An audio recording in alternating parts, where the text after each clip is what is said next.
साथियों, एक बात मैं शेयर करना चाहता हूँ कि अगर आप डेली टारगेट लेकर के नहीं चलेंगे, डेली की बेस पर अगर आपके टारगेट्स नहीं होंगे, तो मुझे लगता है कि पढ़ाई बहुत मुश्किल हो जाती है यार।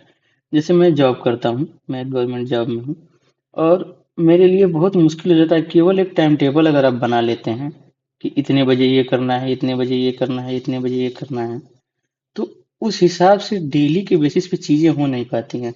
और जब चीजें एक बार डिरेल होती हैं तो उसके बाद उसे पटरी पर लाना बहुत मुश्किल हो जाता है।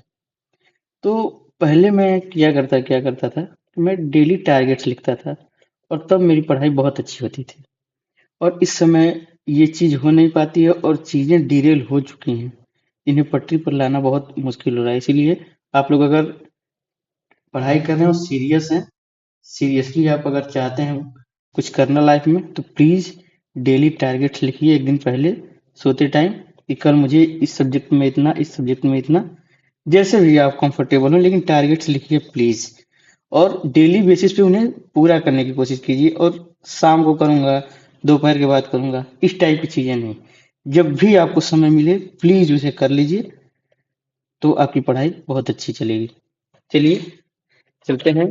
पिछले क्लास में हमने शायद 40 तक क्वेश्चंस कर लिए थे और इस क्लास में मुझे लगता है कि क्वेश्चन नंबर 41 से हमें आगे बढ़ना है। तब तक देखिए क्वेश्चन नंबर 41 क्या है। संविधान सभा में भारतीय संविधान का तृतीय वाचन कब प्रारंभ हुआ? ऑप्शंस है 14 नवंबर 1949, 14 नवंबर 1948, 25 नवंबर 1948 और 25 नवंबर 1949। तो इसका सही जवाब तो इसमें नहीं दिया है। इसका सही जवाब होगा 17 नवंबर 1949। ये दिया हुआ है नीचे, 17 नवंबर 1949। क्वेश्चन नंबर 42 देखिए। भारत का संविधान पूर्ण रूप से तैयार हुआ। भारत का संविधान पूर्ण रूप से तैयार हुआ कब तैयार हुआ? तो 26 नवंबर 1949 का वो दिन था जब भारत का संविधान पूर्ण रूप से तैयार हुआ था। देखिए, भारतीय संविधान की उद्देशिका प्रस्तावना में उल्लेख किया गया है कि 26 नवंबर 1949 को भारत के लोगों ने संविधान को अंगीकृत, अधिनियमित और आत्मार्पित किया। संविधान को अपनाने, उसके पूर्ण होने, पारित होने तथा इसको अंतिम रूप देने की तारीख भी 26 नवंबर 1949 ही मानी जाती है। इसी दिन नागरिकता, अंतःकालीन संसद और अस्थायी और संक्रमणकालीन उपबंध लागू हो गए थे। तो यानी 26 नवंबर को ही, 26 नवंबर 1949 से ही कुछ चीजें लागू हो गई थी। लेकिन पूरा संविधान जो था वह 26 जनवरी 1950 को लागू हुआ था। लेकिन कुछ चीजें जो हैं वह 26 नवंबर 1949 को लागू हो गई थी, जैसे नागरिकता आदि। आगे देखिए, नागरिकता वगैरह इसलिए लागू की गई कि उस समय देश ऐसी परिस्थिति से गुजर रहा था कि देश में बंटवारा हुआ था। तो कहाँ के लोगों को कैसी ना किस प्रकार के लोगों को नागरिकता दी जानी चाहिए, नहीं दी जानी चाहिए, वो सब चीजें जरूरी थी। अगला क्वेश्चन देखिए। भारतीय संविधान को संविधान सभा द्वारा अंगीकृत, अधिनियमित और आत्म अर्पित कब किया गया था? तो इसका सही जवाब है 26 नवंबर 1949 को। अगला क्वेश्चन देखिए। संविधान सभा द्वारा भारतीय संविधान को स्वीकृत किया गया। यही जवाब 26 नवंबर 1949। सेम क्वेश्चन है, इसको स्किप करते हैं। ये भी कब लागू हुआ, संविधान कब लागू हुआ और स्वीकार किया गया, दोनों में अंतर है।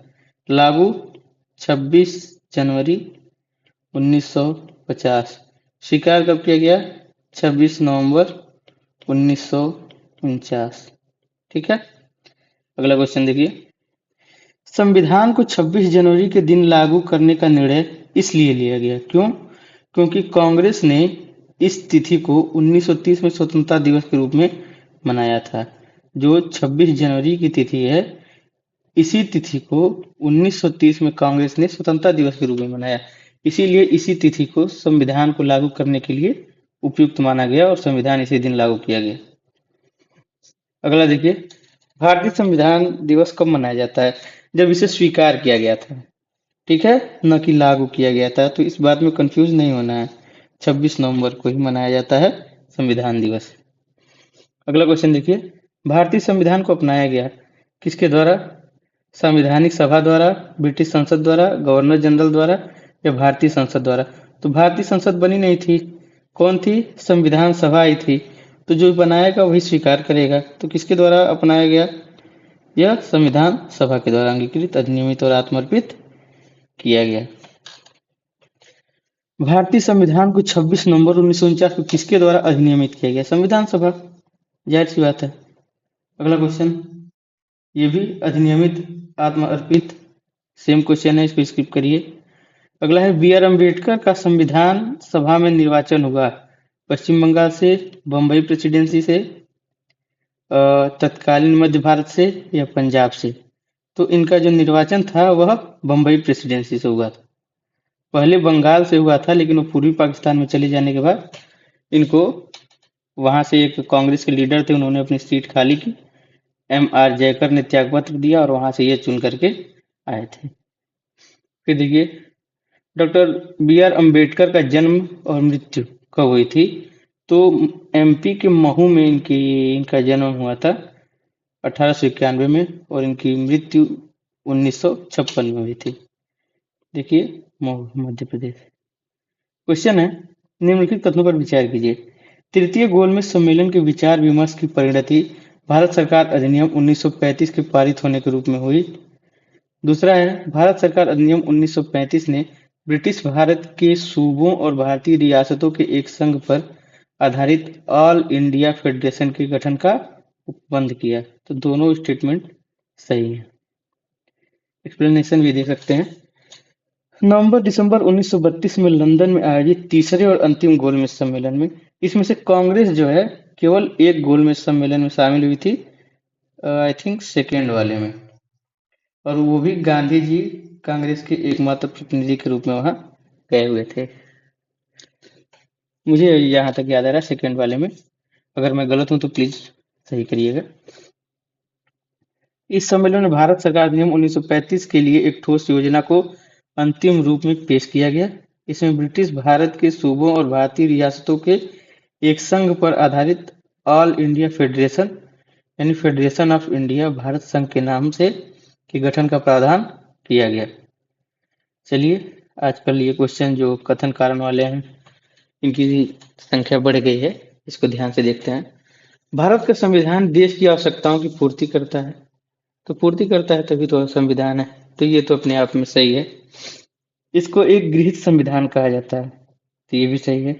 गृहीत संविधान कहा जाता है इसीलिए यह आवश्यकताओं की पूर्ति करता है, यह आवश्यक नहीं है। इसलिए कथन कारण तो सही है लेकिन स्पष्टीकरण सही नहीं है। एक्सप्लेनेशन देखिए, भारत का संविधान देश की आवश्यकताओं की पूर्ति करने में पूर्णतः सक्षम है तथा भावी आवश्यकताओं के मद्देनजर इसमें संशोधन संबंधी प्रावधान भी हैं। दूसरी ओर इसमें विभिन्न देशों के संविधानों से तथ्य एवं विचार ग्रहण किए गए हैं, अतः इसे एक गृहीत संविधान भी कहा जाता है। गृहीत संविधान यानी अलग अलग जगह से तथ्य और विचार ग्रहण किए गए हैं। इस प्रकार कथन कारण तो सही है परंतु स्पष्टीकरण सही नहीं है। अगला क्वेश्चन देखिए, संविधान सभा में वयस्क मताधिकार को 15 वर्ष के लिए स्थगित करने की बात किसने की थी? तो मौलाना आजाद ने।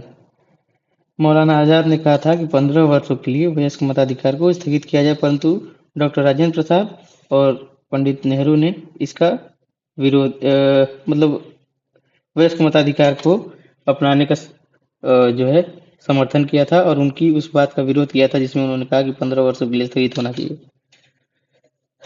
अगला क्वेश्चन, निम्नलिखित में से किसने सुझाव दिया कि भारत की स्वतंत्रता के बाद भारतीय राष्ट्रीय कांग्रेस को एक राजनीतिक दल के रूप में भंग कर दिया जाना चाहिए?